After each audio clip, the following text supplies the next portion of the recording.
Nataka niwapongeze pia kwa kumchagua huyu Simon King'ara, huyu muungwana huyu. Vile mlisikia Deputy President alikuwa amesema huyu jamaa alikuwa ni wa kuzama.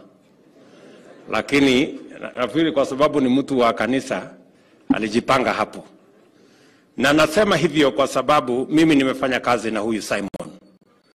Huyu mheshimiwa mara nyingi nikiwa Deputy President alikuja kwa ofisi. Na tukaongea mambo nyingi. Kwanza kuna wakati alikuja akaniambia hatuna any boarding school Ruiru. Lakini tuko na shamba kwa Ruiru Girls. Tukakuja tukajenga boarding school pale Ruiru Girls. Akarudi tena akaniambia tuko na shida ya watu wanaenda mpaka Kiambu kutafuta law courts. Tukakuja hapa tumejenga law courts iko tayari. Akakuja tena ndio mjue huyu mtu atosheki.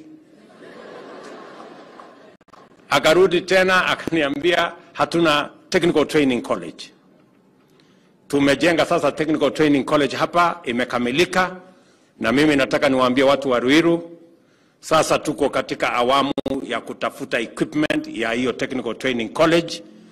Tayari Wizara ya Elimu tumepanga milioni 50 ya kuweka equipment katika hiyo technical training college ya Ruiru.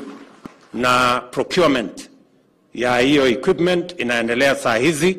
So in the next 3-4 months we will have equipment kwa sababu inatoka kule nje itakuwa tayari ili vijana wengi ambao tunawahitaji katika kuendesha Kenya mbele wawe na skills, wawe na competencies, watatusaidia kufanya kazi hata kama ile itaendelea hapa ya ujenzi. Huyu muungwana pia alikuja siku moja mpaka kwa ofisi yangu na GUMBOOT. Kamuuliza mheshimiwa iko shida gani? Mkuja kwa ofisi na GUMBOOT wewe uone iko carpet hapa. Akaniambia ati Ruiru town ati ni mahali ya matope. So tafadhali kama unataka mimi nisikuja hapa na GUMBOOT tena.